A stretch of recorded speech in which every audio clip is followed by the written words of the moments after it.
Thank you, Magadi Muria Zimbabwe. Sanbonani, thank you so much for joining us. And the Simbari Vanu Mucharuona, a very relevant song considering what is going on in Zambia. Yeah, it will be in Zimbabwe very soon. Considering what is going on in Zambia, this song is very relevant. We have seen the display of people power in Zambia. And today we are going to discuss this and other stories, especially what is going on here in North America, where the Zimbabweans here are about to embark on one of the biggest demonstrations in the diaspora. But of course, first things first, let me introduce, or I'll allow my guests here to introduce themselves. Of course, we have Chairman Trustin Lovu. If I don't introduce him, I'll be in trouble. Mr. Trustin Lovu is the chairman of Southern Africa, not only of South Africa. So that's why he is here, because Zambia falls under his province. Mr. Lovu, thank you so much for joining us. Please take a few minutes to greet our viewers and listeners. Thank you very much, Chairman Soswe. Thank you very much to the viewers and to all the listeners in Southern Africa and also in America. And I hope also those in UK and Europe could be listening as well. Yes, thank you for giving us this opportunity. Yes, they are all here. They are all here, and there's no way we cannot give you a platform, because things are unfolding, good things are unfolding right on your doorstep in Zambia. Let me also welcome Mr. David Siampondo, the Provincial Deputy Organizing Secretary of the North America Province. Mr. David Siampondo, please take a few minutes to greet our viewers and listeners. Thank you very much, Chairman, for the opportunity, and greetings to our listeners and our viewers. Thank you very much for listening, for tuning in. Yes, I don't know, Mr. Banda, can you hear me? I'm not seeing you, but I can see your name there. Please take a few minutes to greet our viewers here.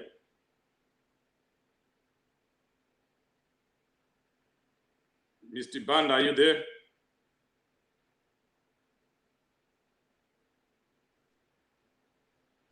Looks like Mr. Banda is having network challenges there. We know what is going on in Zambia. They've been locking and unlocking internet at a whim.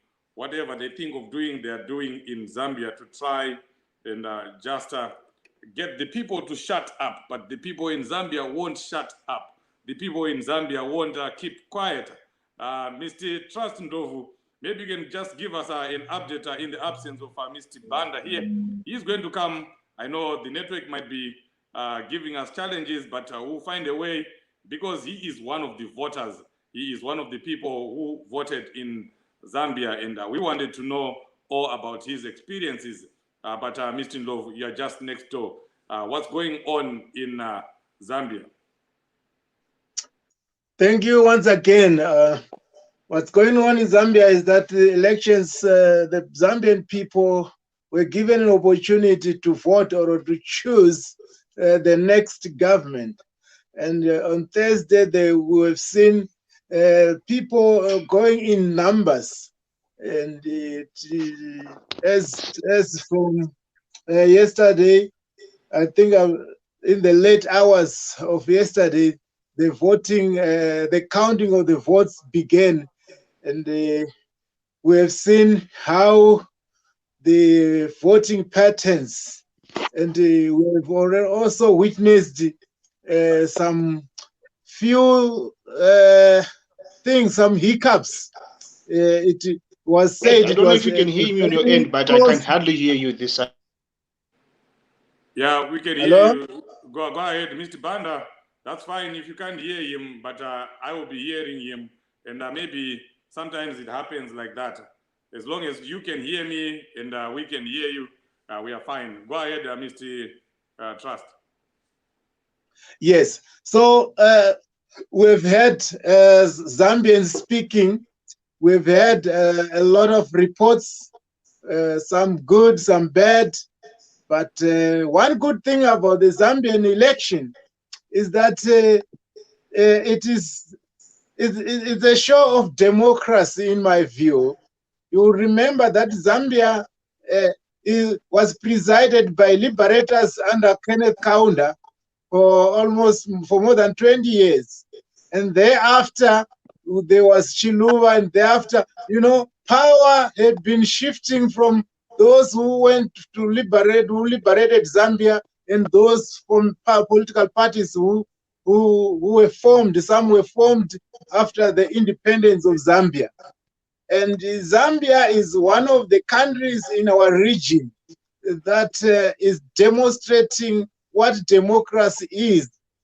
I'm also very encouraged when I hear the incumbent or somebody who is probably the outgoing president or the outgoing party complaining about elections being not free and fair.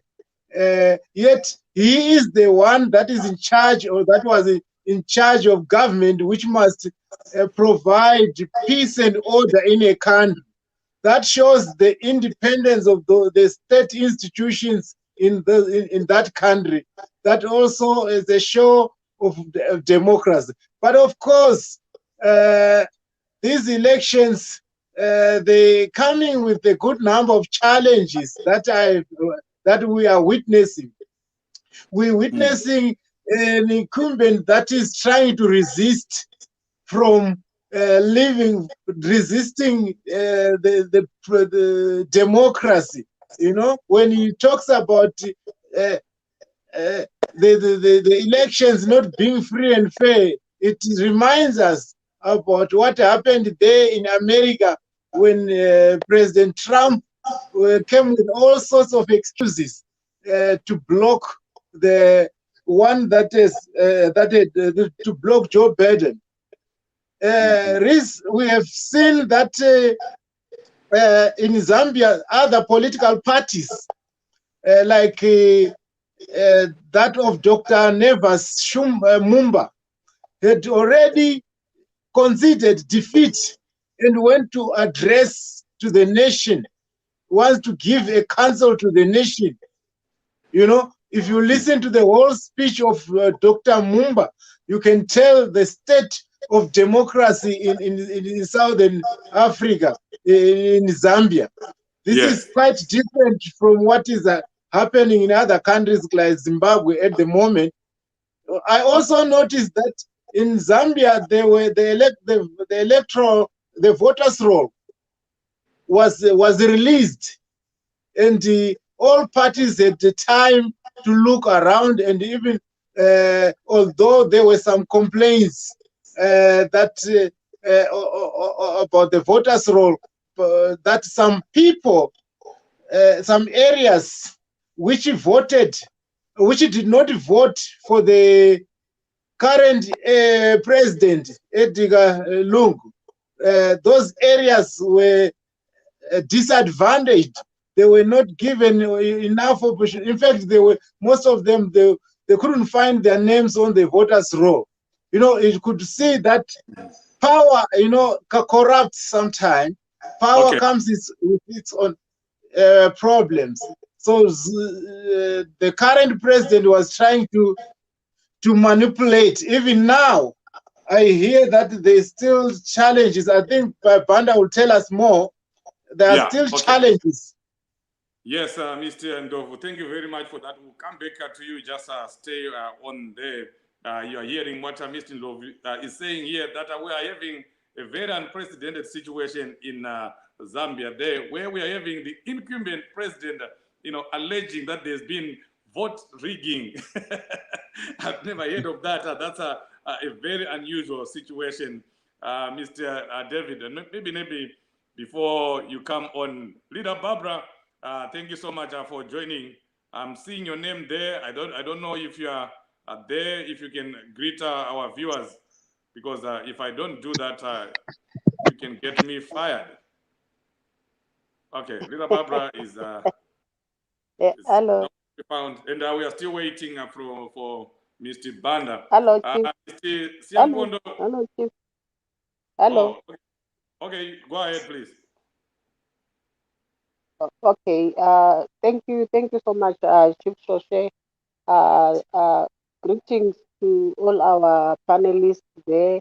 Good morning, good afternoon, good evening, Zimbabwe, from all over the world, wherever you are. Lingaveli Chonanjani, Mtwakazi Omuhle. Yeah, you said I should greet, otherwise my politicians got to itself. Yeah, you come after Mr. Siampondo. I know you want to comment on what is going on in Zambia. But Mr. Siampondo, before you go on to the Zambia issue, I know you have some good news for us. You want to make a good announcement or a big announcement. What's going on in North America province? Thank you, Chief, for the opportunity, and the good announcement that we have is the traditional gathering that we always have year in and year out. That is around the United Nations General Assembly that is held in New York. So for the previous year, unfortunately, we did not have this gathering because of COVID. And with the changing circumstances that we are recording now, we have been given the green light to hold or to attend the United Nations General Assembly, and Zimbabweans from all walks of life. So this doesn't pertain only to North America, but it's a United Nations session, and everyone from all walks of life, wherever they are located geographically, are invited to be part of this UNGA gathering. So as Zimbabweans, so this is an apolitical, it's non-political gathering that we are going to conduct on the 18th of September as Zimbabweans, because we believe we have a number of issues that we would want to address. Firstly, this pertains to the human rights records back home. And we're also looking at the diaspora vote.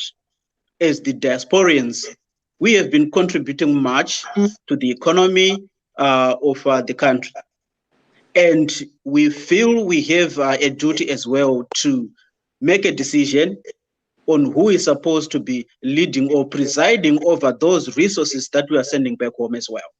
So we have a right to make a determination in terms of the leadership on the ground. Then we are having also serious issues that are creeping up in our country right now.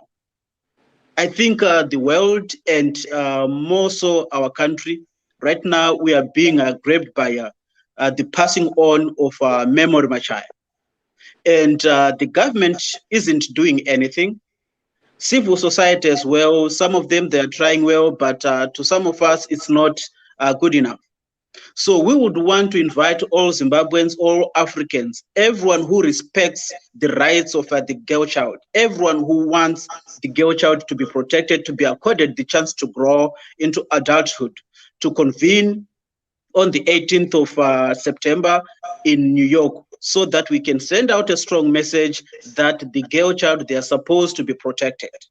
We do not subscribe to poaching of the girl child. We want them to be protected. We want them to be accorded the rights that protects and enshrines their development. So basically, that's what we have. This is a big meeting that we have annually in New York. So we are inviting all Zimbabweans, all Africans who would want to be part and parcel of the pressure that we would want to put on all regimes. It's not only the Zimbabwean regime, it's also the African and even the global. We are having so many issues that are affecting the world right now. We have racism where we are staying and in various areas. So it's it's a package of grievances that we would want to throw out there to the world and to specific nations and countries that we'll be looking at. So basically, in terms of the UNGA session, that's our invitation. Please come in your huge numbers. We will be there. Let's meet there and discuss. Wow. Thank you, Mr. Siam Pondo. There you are, Zimbabweans in the diaspora.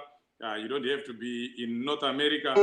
You can be anywhere. We are welcoming people from the United Kingdom, from South Africa. I think Mr. Trust Ndovu will be there. We have guests that are coming from the United Kingdom. We have guests that may even come from as far afield as Germany. So if you are in America, if you are in Canada, why would you not be there if other people are flying all the way from the United Kingdom and South Africa? Make a date with us, make a date with Zimbabwe, and try to be there on the 18th of September and voice your opinion. The United Nations has a voice. You have a voice. So let's meet on the 18th of September. Back to you, Leader Barbara. I think you are ready to speak now. We're going back again to the Zambian election, where unprecedented things are unraveling there. The incumbent is complaining that he is being rigged, or he has been rigged. And we are seeing the oncoming or incoming president. We are already calling him incoming, Ikea and Hichilema, commonly known as HH.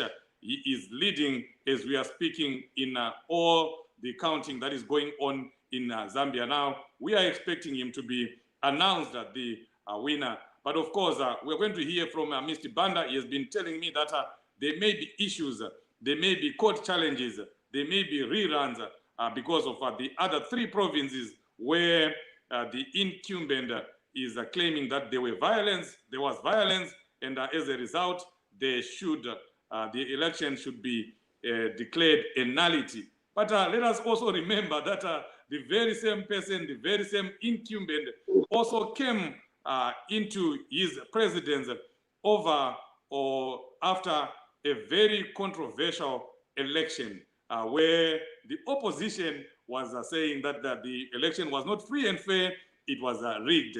So now we are seeing the reverse of the situation here. Let's see how it unfolds. Leader Barbara.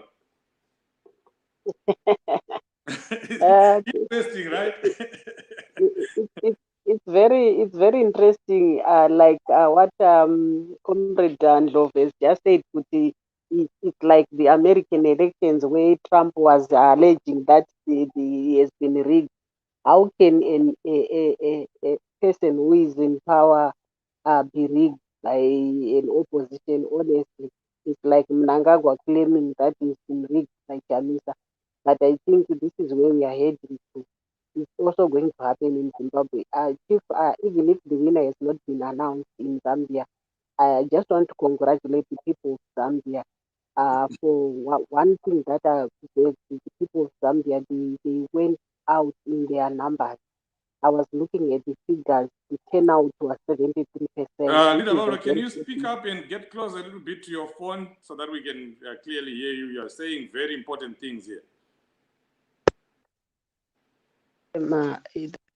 Yes. The headphones maybe. Oh, okay. I was saying, Guti, I've been following the Zambian elections, and what I liked about the Zambian elections, I said I wanted to congratulate the people of Zambia.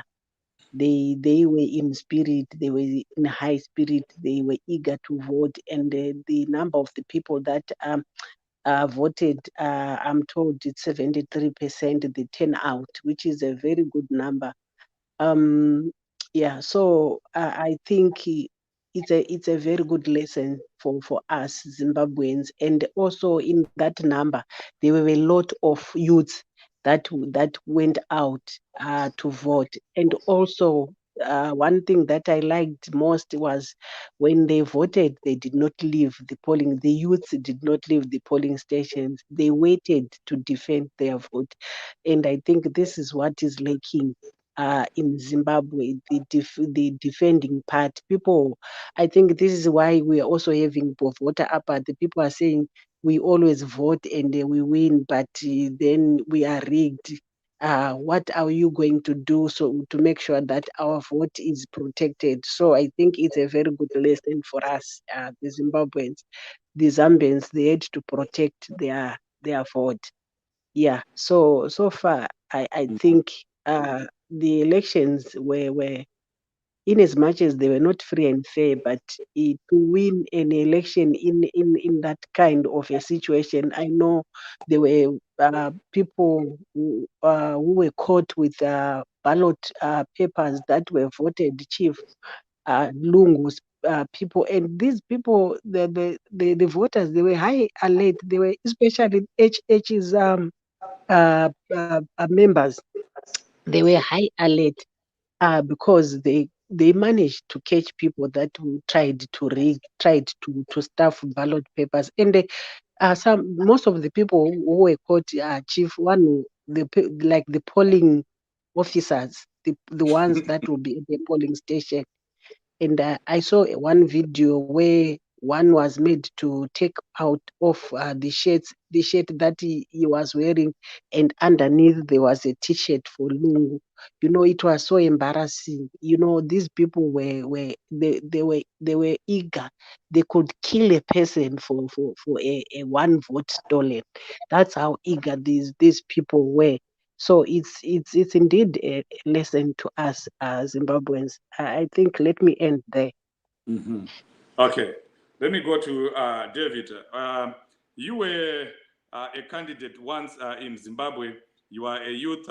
You have been involved in so many elections in Zimbabwe. Your experience with Zimbabwean elections vis-a-vis what is going on in Zambia. What do you think the Zambians did, and the Zambian youth and the Zambian general populace did that we haven't done in Zimbabwe?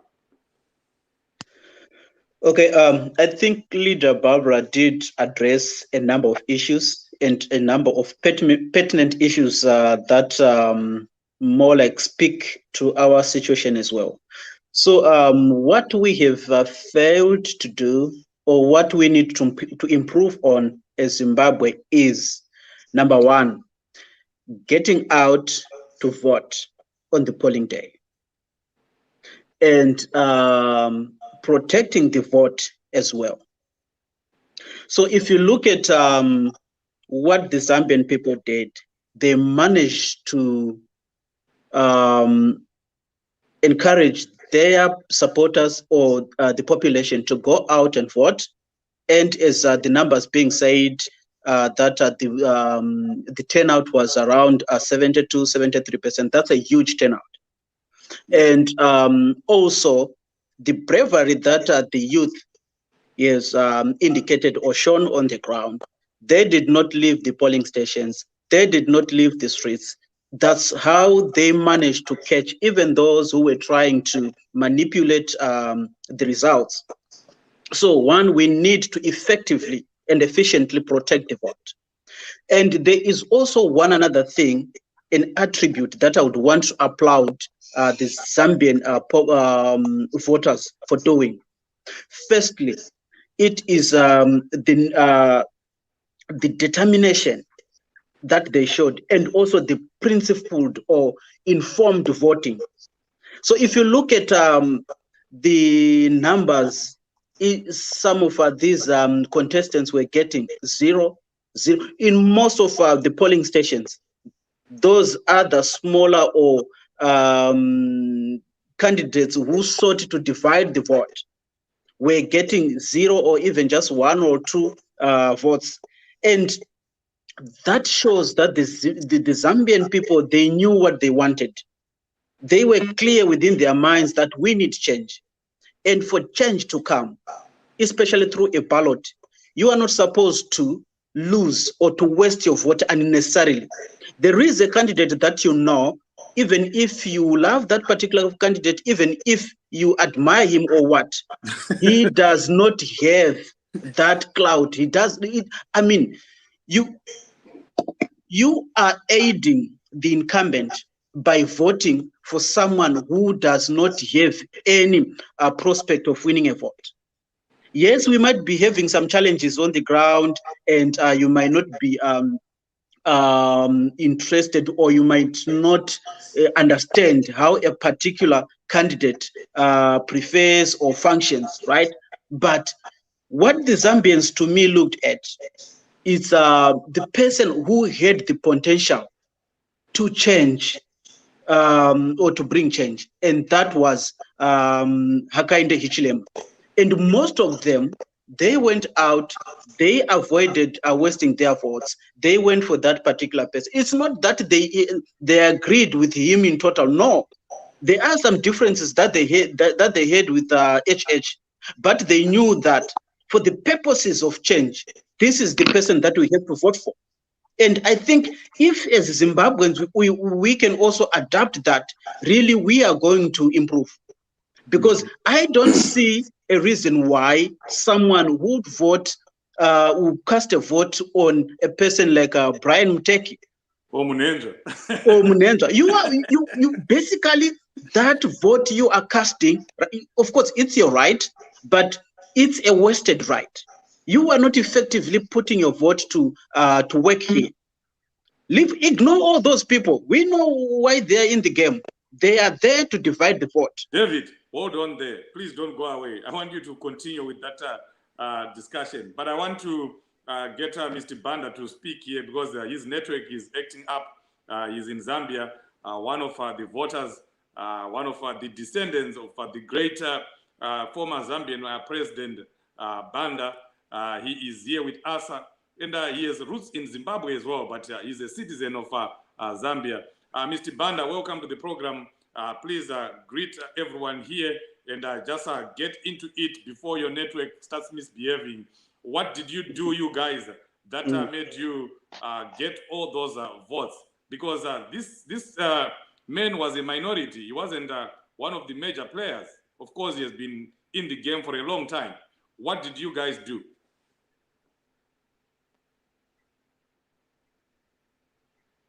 Please go ahead, Mr. Banda.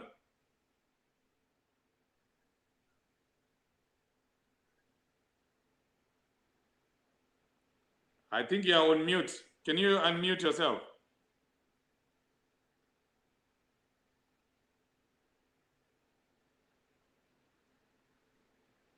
Okay, thank you so much, Chief.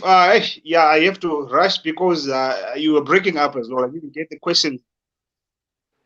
Oh, just tell us can you hear me now? What did you do right to? It's muted to already. All those votes.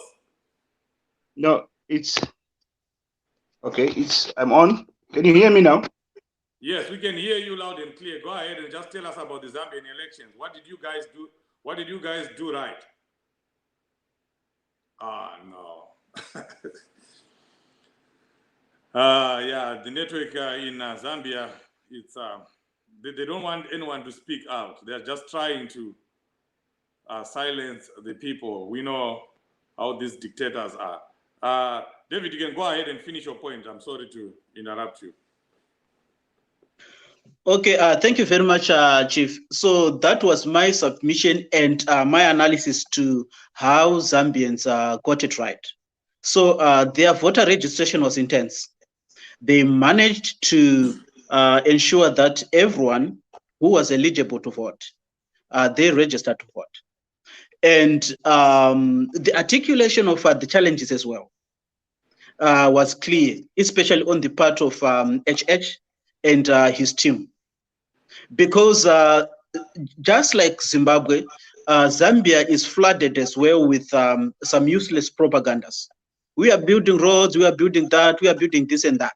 I think we are seeing this happening in our own country, where there are these social media warriors, so-called Warakashi, who are bent on misinforming and disinforming people, sending some pictures of some donated assistance and claiming to be coming from the government. All that was happening in Zambia. But the Zambian people, they had a way of rebutting all those falsehoods and teaching their people the rightful path and the situation that their country was in at that particular time. So that's one thing that we have to work on as well, right? Not that we are not doing it, but we just need to improve and perfect that.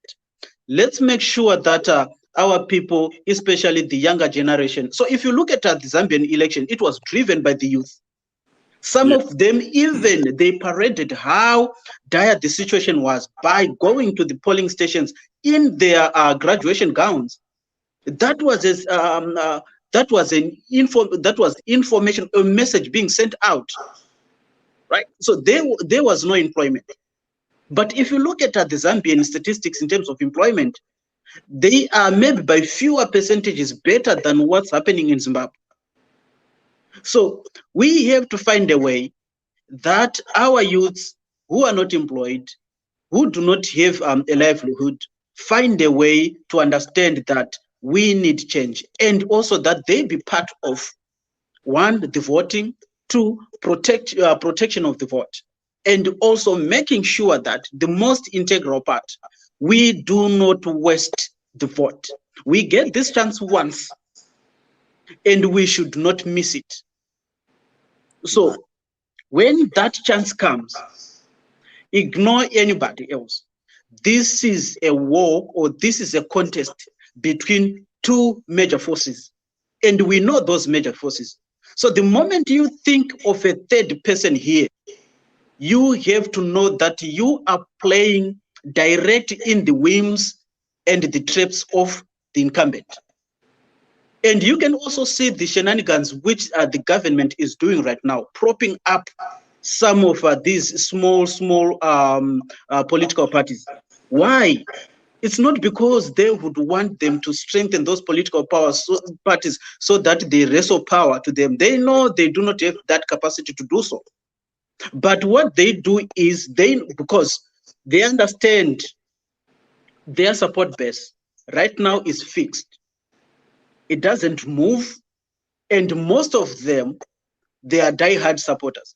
And those who can be diluted, those who can be swayed, they belong, most of them, it's rather unfortunate to say this, Chief, opposition supporters, opposition sympathizers, and opposition members.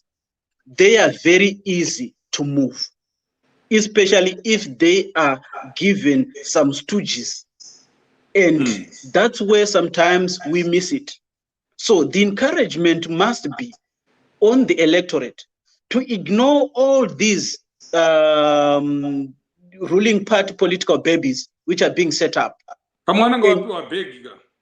Yes, of course, are big, but you know, I would want to encourage people to adopt the attitude and the behavior of the 2000 and 2008 election exercise.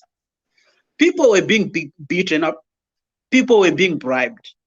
And you know what most people did for survival? Go and attend their rally so that you don't get beaten. But when you get in the ballot box, you know where to vote. Right now, they are dishing out some goodies. Go grab those goodies and know that you are not supposed to be a perpetual beggar. You are not supposed to be surviving on handouts. When you get into the ballot box, know where to place your vote correctly, because we can't be a nation that is continuously sustained on handouts. So we want a political institution which is going to improve the economy, going to improve the circumstances of everyone, and not a political institution driven on patronage. That one we don't want. So if beg kana irinya beg, chief, that you're talking about, take the bag, eat the bag, know where to place your vote. That's how we can deal with these people. Powerful, powerful. I'll come back for lessons learned and what we can do in Zimbabwe. Leader Trust in Love, are you still there?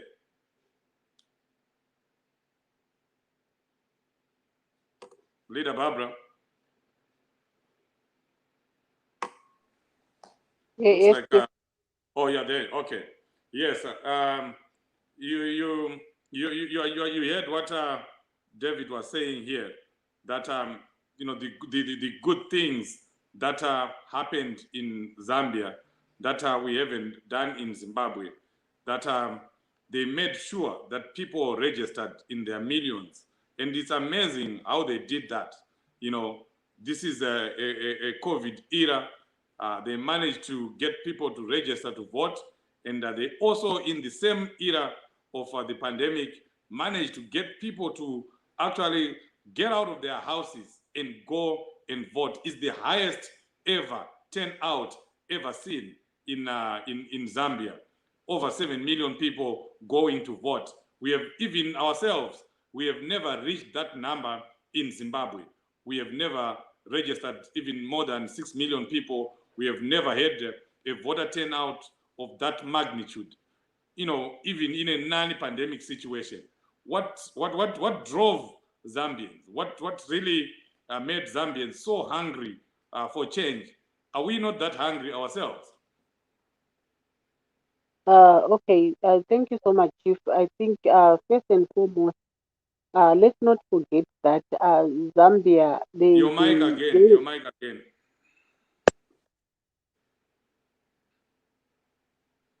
Let's not forget that in a Zambia had managed to change leaders from the dictator. The ones that were winning, Chief, were not delivering their promises to the people. Taking from Chiluba.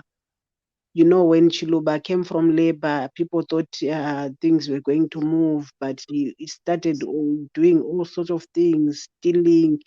A lot of things happened, even if they changed. But now the people of Zambia are saying they want real change. They want to vote for change that will see Zambia developing. Remember, there were some reports that Zambia it become a legal China. They were full of Chinese doing all sorts of dirty business in Zambia, where the Zambians were not getting anything. So it was like a new era, a new dawn in Zambia, whereby they were saying they want to change for real. The change that was there, it was fake change. So the other thing that I also learned, Chief, is I am told the polling agents, they were trained long before the elections. They were trained, and thorough training. They were trained not to leave the polling stations, and they managed to fill polling agents in all constituencies and wards, which is a very brilliant thing that they did, because pama polling agents ndo pane tsoro yese ndo panofira nyaya. And I'm also being told kuti they've agreed kuti ma results, the reason why they're not announcing results it's because they agreed the results will be counted where people voted and verified there and there. So you see, they are eager to close all the gaps that may pave way for rigging, which is a very brilliant, and it's a learning curve. Really, we are learning. The Zambian elections, to me, they are so interesting. You know, we've learned so many things within a short space of time. Thank you. Well, I'm trying to get Mr. Banda here on audio. Let me see if I can get him. There's a Foster Mbewe, a Zambian. He's saying right now, just outside my house, there's a lot of people celebrating. Mr. Banda. Chief, I'm so very sorry. You know, I don't know what's happening with this. I'm sure you are aware of this Zambian networks. I'm sure I'm not the only one. You're live right now, so you can go ahead and speak because you're on audio, but you're live.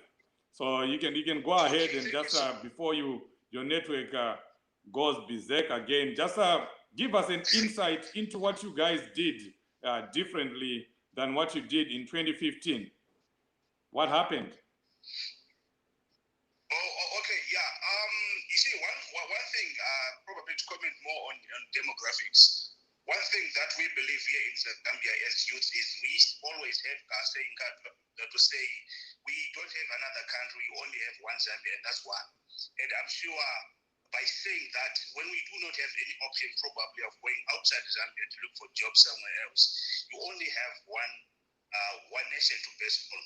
So after the last elections that we had, I would like to believe that those elections, however, whatever the way the PF government won, I think it was based on sympathy. If you can remember that, that was the time when President Michael Sata, the one who was just taking over from Mr. Rupia Banda from MMD to make it the PF. It was more kind of a sympathy voters from the youths to say. Now it was totally different because most of the promises that Mr. Lungu made when he actually came to power, they were not in fruition. Especially they were actually having a theme of saying more money in your pocket. But from that time, even up to date, we haven't seen any changes, especially in employment rates. Now, we also come to the fact of building whatever the roads and the hospitals that they are actually doing things. There has been a lot of inflated prices in most of the tenders. I'm sure you are also aware, must be 4 or 5 years ago when Zambia purchased about 10 fire trucks, and each one was costing about $1 million. You can imagine all those kind of things. And so, you know, even to convince a grade 2-year-old kid to say, you can imagine a situation whereby a fire tender truck can cost $1 million. And if I tell you that 6 of those fire tenders trucks are parked right now, they are no longer even working. So these were just general things that we can read and see on ourselves. We do not need to be pushed by anyone else to say, you know, this government is for thugs. They are just here to steal our money and so there has been a lot of inconsistencies in policies of President Edgar Lungu. And if I'm not mistaken, when he came to power, we had an internal debt of about 1.9 billion, and by 2020 we had about 12.5 billion, and that is the one that has been recorded, but we know that it's propaganda. It's actually more money that the nation is owing. We are seeing Chinese everywhere. We are seeing weak institutions to represent us as youths. And I'm sure in 2020 or 2021, again, we're number one on the videos of Chinese abusing youths in different works of life, especially at works. You go to any institution in Zambia that is supposed to be representing us, you find that those guys are already in Chinese pockets. You know, you go, you report your case, it takes time. You won't even get any feedback from those guys in trade unions. Because one of the challenges that we were actually having, it was weekend. There are some, of course, who are trying to push things, but you find that the Chinese guys are so corrupt that even if you go there to report whatever you want to report there, it's the dead. They are getting manganese there with the Indians. And I was just talking to my young brother yesterday. I was saying, you know what? There's a Chinese person who gave me a Toyota Corolla because I just showed him where he can get the guy who connects him to get an emerald mining license. Can you imagine that? Wow.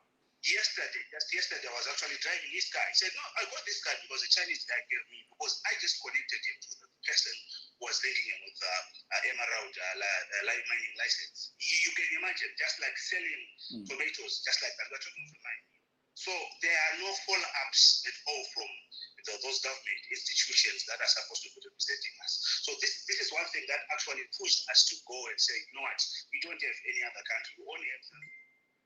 And I'm sure you are aware, even if you get the statistics of Zambian youth who are staying in South Africa, it's very low. Because we do not believe in that. We do not believe in other alternatives other than our country. We say, no, we have our copper.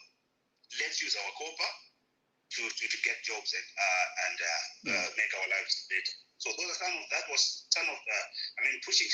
Yeah, but Mr. Banda, there was COVID-19, and you managed to get a record attendance of people coming to vote. How did you do that? There were no rallies, obviously. How did you communicate with the masses? How did you make the people get out to go and vote and register as well? Okay, the social media actually played a very, very important role. You know, the other blessing that we do have in Zambia is that we do have cheaper and data rates. We actually probably in the southern region, that's one of the advantages that we do have. So what Mr. Hakainde did, he only based on, he went deeper to do his campaigns on social media. That, you know, he was all over the social platforms and stuff. I'm sure those are some of the things that actually assisted Mr. Ichilena to get hold with demographics. Yeah. So looking at what is going on in Zimbabwe, can you say the opposition leaders, in particular President Chamisa, is he doing enough on social media, or he needs to do more? Looking at your experiences with HH. No, I'm very much sure that President Chamisa is doing much. People, the Zimbabwean youth needs to. Okay, I'm sure if you can go to what I said earlier on, trying to differentiate between the Zambian youth and the Zimbabwean youth is that I'm sorry to say, but I think most of the Zimbabwean youths, most of them, they are cowards. You find you have an alternative, and when you go to SA. David, can you hear that? Yes, I'm sorry to say that, but I also went in South Africa, and I know some of my friends, the way they were doing. You know, that kind of thing of whereby I'm not going to vote because the elections, I know they've already rigged. I mean, what is it that we want President Chamisa to do right now? He has done a lot of things. He has scars. That president has scars for us. He was once killed. We haven't been abducted, but that man has gone far to do whatever he could. So I'm sure it is up to us to understand that the future belongs to us, and we have to do something about it. We cannot expect President Nelson Chamisa to be doing far more than what he is doing. I'm sure he has done what has to be done. It is only us who are supposed to embrace with the wave that President Nelson Chamisa is moving on and take over.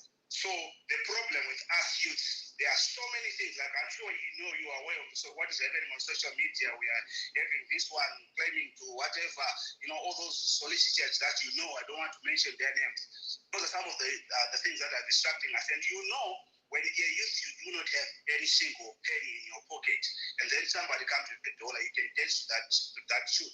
So, here in Zambia, we can't do that. You can come with your bag of rice, you try to buy my vote. I tell you, I can take that bag and I can cook Nshima, and after that, we call it a watermelon syndrome. We'll cut it off, and then you see us. Inside, we are red. We can eat your watermelon, then inside, we are red. Wow. So people should take the bag and eat the bag and run away with the bag. But when it comes to the elections, they should know where to put their eggs. That's what you're saying. I always say that, I do have relatives in rural Zimbabwe. It's very difficult to tell a 75-year-old granny to say, Granny, if these NPF guys come along your way, just tell them off to say, I'm not going to vote for you. I mean, my brain might be killed. But what we encourage them is that let them take those things, but they should not forget the poverty that is wrong. We eat here in Zambia. If any political party comes and they want to buy us, we eat those things. We eat. After eating, on the ballot paper, we know that inside we are ready. Wow, wow. And when we saw the what the government did, you know, rolling out, you know, those tankers, army vehicles, the soldiers armed to the teeth, you know, didn't that scare you? And you still remained on the ballot boxes when he was telling you to go home. Oh, okay, yeah. Now, at first, when we see those tankers, to tell you the truth, we were scared. We probably thought these guys are here to install us. But when you have some conversation with the same soldiers or even the policemen, you can even tell that they are sympathizing with us. I'm sure you know those men in uniform, men and women in uniform, they cannot tell us to say, no, guys, do this, but you can sympathize with them. Those are our brothers and sisters. We live with them, some of them here. They are telling us to say, guys, we are also tired. But if you don't push, and then there is nothing that we can do. We do have the power. So we are also pushing on behalf of them. So when we saw those tankers trying to, you know, we knew that some of these guys, they are actually in top. They can be, deployed to intimidate us. But when they are not in their uniforms, remember they are still human beings. They are able to tell us, guys, things are not well on our side. But you do have the power to help us to do these things. I do not want to believe that the Zambian army and police, they can just go there killing people and beating up people. No. I'm sure they are also here to protect us. It's unlike Zimbabwe where they are captured. Here in Zambia, I like to believe that I can say that few are captured, but a lot of them, our brothers and sisters that we live with them in the communities, we can tell that they are actually sympathizing with us. They also want change, to tell you the truth. There is a video that leaked actually around 1600 hours, 1630. If you've seen it, there's a guy from the Zambian Electoral Commission, sorry. That I'm sure Madam Barbara has actually spoken about him. Mm-hmm. That guy, if you have noticed the way these police guys were holding him, you know, they were like kind of tired. Like they couldn't tell, but you could tell that they actually, why would you do such kind of things? We are also tired. I tell them because, you know, to those who understand Nyanja in our languages there, we could tell that those police officers were actually saying, why would you do such kind of thing? They didn't even want him to say anything, but they just wanted to throw him themselves. And it shows that people are tired. Yes. So maybe as I know you need to go, but as you round up, what do you think is going to happen here? Do you think your president HH is still going to be inaugurated, or there is going to be some new developments as we go? We are hoping so, Chief. We are actually hoping and praying so that President HS can also be there at the State House there. But I'm sure you understand these guys, they have captured a part of judiciary, they have captured a part of military and a part of the police services and other institutions in Zambia. I'm sure you've known some of the appointments that were being done, nepotism and other ones, clansmanship. And those are some of the challenges that we are actually trying to say. Probably there might be a loophole there where this incumbent president might get an opportunity to squander us. But I'm not sure if the situation is tense. I'm actually watching I'm sure this is the first batch of them announcing the election, the results. And I tell you that President HH is leading with margins. I mean, quite a number of bigger margins there. The difference that is actually winning with them is that actually it's unexplainable. Just now there was 48,334 for Sinazongwe constituents. I think it's a historic one, to tell you the truth, if you want to go back to the book there.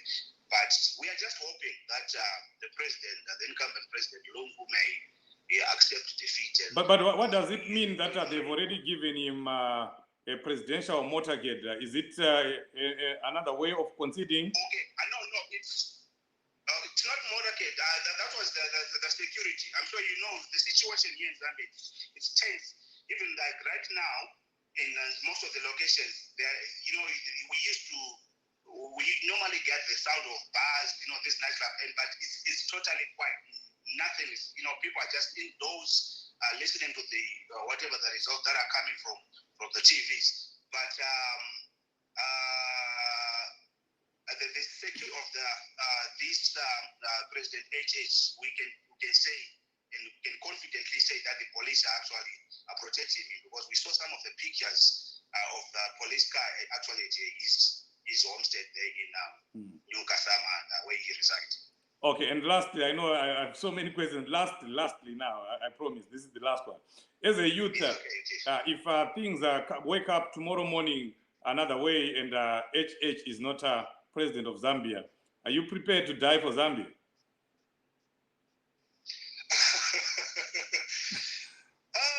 Yeah.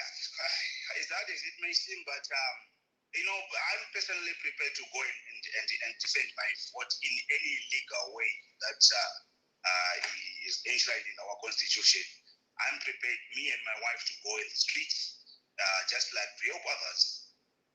If we are to protest peacefully, if there is any other legal way and any other legal means that they can go, is it rerun or I'm not sure. But I don't think I'll just stay at home and then watch my vote being stolen like that. I can't waste my 4 hours just standing on the queue for somebody to steal my vote. No, that will not happen. Not yet. Wow. Well, thank you very much, Mr. Banda. We'll keep in touch with you as we unravel the unprecedented situation in Zambia. Thank you for your time, and thank you for your vote. Thank you so much, sir. Well, Zimbabweans and Zambians and everyone listening, there we are. You had a voter in Zambia there, Mr. Banda, testifying what went on, what he did, and what the youth in Zambia did. He said that the 7 million votes were driven by the youth, and he actually said that the youth in Zimbabwe, well, leaves a lot to be desired. I don't want to use the word that he used because I have another youth who is here. David, if you may react, your last words, what do we have to learn from Mr. Banda and from the Zambian election as Zimbabweans? We are about to do our own by-elections, and we have a government that is saying that they're not going to have by-elections because there's COVID, but we have countries that are doing, you know, national elections during COVID time, and then 2023 is just around the corner. Your comments to Zimbabweans listening and the youth, especially the youth. Well, thank you very much, Chief. And I'd also want to appreciate what leader Luke Banda said. Yeah, sometimes it's a little bit disturbing if you if you are called names, but when they speak to the situation happening on the ground, sometimes you have to sit yourself down, introspect, and look at whether that stereotype or that name that is being attached to you can be referenced to the actions that are happening right now. So I would not be angry because there is a lot that the Zimbabwean youths we haven't done, and it's not too late. We can resolve that and pick ourselves and start doing the correct thing. So major lessons that I got here is the youths are the ones who are supposed to win this battle. The elders or the elderly have done their part. Some of them, they've established the institution that we have today, and it is for us to perfect them. So we do not have any excuses whatsoever to say we cannot do this because of this and that. No, the youth in Zambia, they are equally as impoverished, poor, disenfranchised, and just as broke as the youths in Zimbabwe, Malawi, DRC, and all those other ailing countries. So let's take a note. Let's learn and give it a sacrifice. Zambian youths, I don't know, but from the literature, from the just analyzing the situation, they never demanded payment to anybody. They never demanded incentive from anybody, but they went out and encouraged their peers to register to vote. And when they registered, they went out encouraging everyone to go out and vote. And after everyone is voted, they encourage everyone to stay and protect the vote. So that's a complete cycle of an electoral cycle. Let's encourage our peers to register. Come polling date, let's encourage everyone to go out. After polling is finished, let's encourage everyone to protect the vote.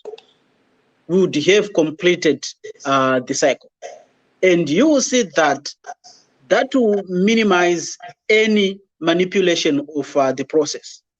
So we know, as you have said, the government is just scared. They are cowards. They are afraid of elections right now.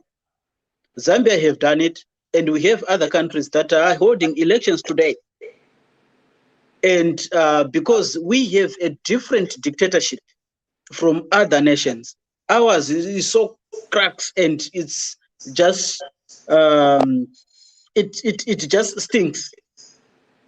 There's no reason whatsoever right now to say we cannot hold an election because precedence has been set elsewhere. Let people go and fulfill their constitutional right. And there are some protective measures that are in place right now that can really help us against COVID.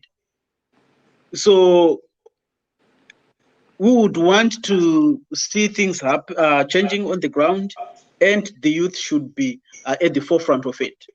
And time of cowardice should be put aside, and we take the bull by its horns. So I think those are the encouragement that I have to my fellow youths on the ground. Let's just sacrifice. Let's spread the news. Let's encourage our peers to go and register. And when polling starts, let's encourage everyone. Make it a point that we are moving around the suburbs and the streets, calling people out to go and vote. After the vote is done, let's protect our vote.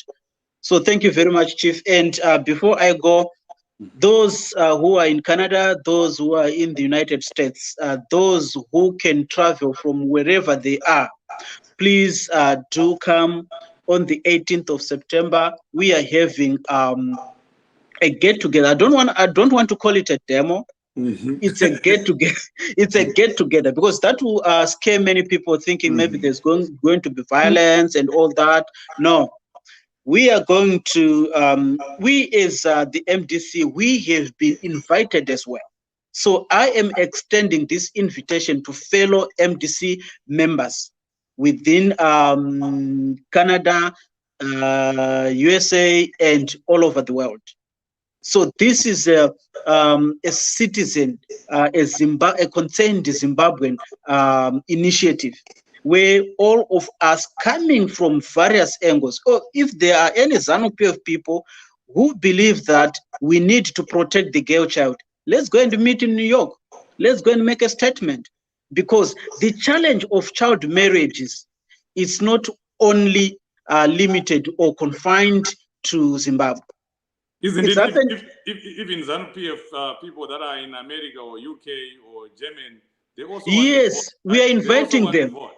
Yes, we are inviting. It's everyone, every Zimbabwe, anyone who identifies as a Zimbabwean first, and anyone as well who identify as an African, and anyone who identify himself or herself as a global citizen.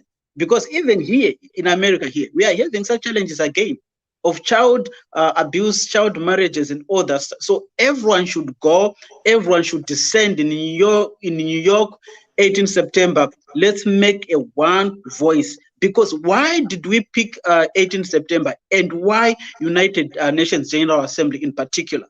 Because all world leaders will be there. So the message that we are going to send out is a message that is going to Hakainde Hichilema, if he attends the General Assembly. He should know that we do not support child marriages in Zambia. It's a message that is intended as well to South Africa. Cyril Ramaphosa should know if there are any child marriages happening in South Africa, we are against that. Yeah. It's a message that is going to Paul Kagame in Rwanda. We do not support child marriages wherever they are. And pedophiles, they are supposed to be locked up and throw away the keys. We don't want such criminals within our communities and societies. So it's not an MDC issue. It's a Zimbabwean issue. It's an African issue. It's a global crisis. So that's the reason why we want, or we aimed to convene during the UN General Assembly, so that all the leaders, they get to understand and hear the message that we are giving them. Please put in laws and protective mechanisms that are going to protect the girl child, that is going to ensure that their right to survival, their right to adulthood is protected. Mm-hmm. Well, thank you very much, David. It was nice having you here.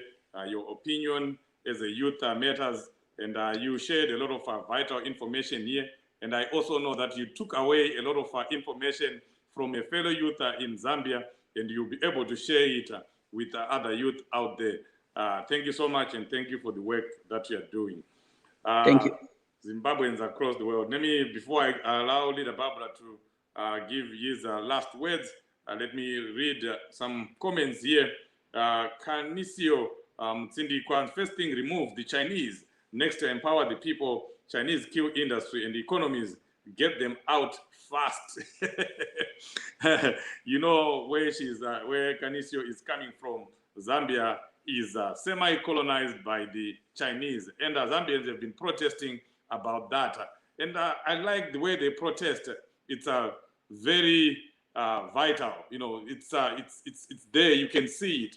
They didn't like it, and they removed the people or the person who invited Chinese to their doorstep. Mariga Pardon, what a pack of lessons Zimbabwe must copy. Lessons from what Mr. Banda was sharing with us. Chris Musegota, now Edgar Lungu is now free to drink his vodka, thinking of how he lost the elections. So he likes vodka. It looks like Edgar Lungu likes vodka here. So he has lost the elections, so obviously he can go and enjoy his vodka. Yes, he loves Jameson. Okay, someone is coming in. He loves Jameson.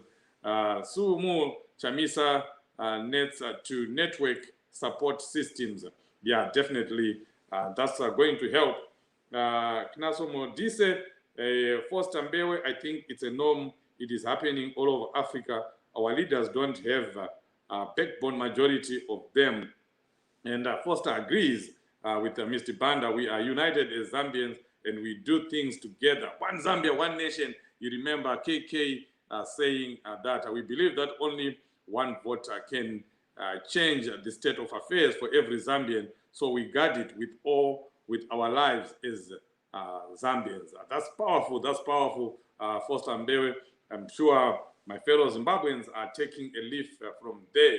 Tungamirai Joseph, Mariga Pardon, Luis, a whole pack, yes, a whole pack of advisor. Mr. Banda, that's the spirit. Don't let your vote be stolen. Don't let your vote be stolen. Iwe Mwanawe Zimbabwe. Know that when you go and vote, you must protect your vote. Musi Mpinyori, Zimbabweans, please learn. Youth Yeku Zimbabwe, Basa singing, dance hall, and somebody. Youth. So yeah, that's what we need to do as Zimbabweans. Leader Barbara, your last words.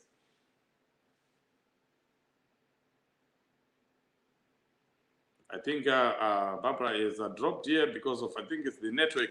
But anyway, Zimbabweans, I think we have learned a lot here. Zambians were doing it on a personal level. We are told that one of their strategies was that they were, starting with their family members. They are starting with the immediate family, and they were making sure that everyone in their household had gone to register to vote. And that's exactly what we need to do as Zimbabweans. You are here, I am here, I am talking to our Zimbabweans, I am encouraging Zimbabweans to go and register to vote. But my own daughter, my own child, my own sister, my own father, my own mother, my own aunt, my own uncle, he is not registered to vote. So it begins with you. Let's make this a personal issue. Make sure that you encourage your people to go and vote. If you are here, you are in the diaspora, you can't go and register to vote, or you can't go and vote, but you still have a big role to play. You are an influencer. The fact that you are here and you have your mother who is in Chendambuya or somewhere in Mondoro or in Wedza, please make sure that you give her $2 so that she gets in a combi or she gets in a Zupco and wear a mask, and then she goes to register to vote. When you are done with that, then look at other members of your family, extended family. Make sure you provide them to go and register. After you've done that, you are not done. You are not done. You are not done. Go to your village. Talk to your village people. Just tell them, I'm giving you $100 or I'm giving you $200, all of you. Nefanda nekokora nemabhanzi pavanenge vanonoregister vobva vamborova zvavo chibuku vodzoka kumba vachifara. That's a big role that you would have played. Don't just sit here and say, I'm in UK, I'm in America, and then you forget about it. Let's make this personal. Let's start at family level, and then we keep going, we keep expanding until everyone is registered. Let's have a record registration number. Right now, as we are speaking, last time I think we reached close to 6 million. I don't think we reached the 6 million mark. This time around, out of a voter population of 9.8 million, I'm told, it's close to 10 million. Why can't we register at least 8 million people? I'm telling you, it works. It stops people from rigging. It stops these idiots from rigging. It stops these dictators from rigging. So if you turn out in large numbers, we've seen it in Zambia, it makes it so difficult for the incumbent to register, to rig the election. So let's do something. That's something that you should be telling yourself this weekend. Don't wait until next weekend. This weekend, make sure you get your people to go and register to vote. Folks, thank you so much for being here. Chief Shoshe is signing off. We'll keep in touch with what is going on in Zambia, and here on Zimai and on Change Radio, we'll keep you informed of the latest developments. Simba has been doing a good job making sure that he is always right there when something is happening in Zambia, when results are being announced, when people are being beaten. We have seen everything here on Zimai. So stay tuned. Thank you so much. God bless you.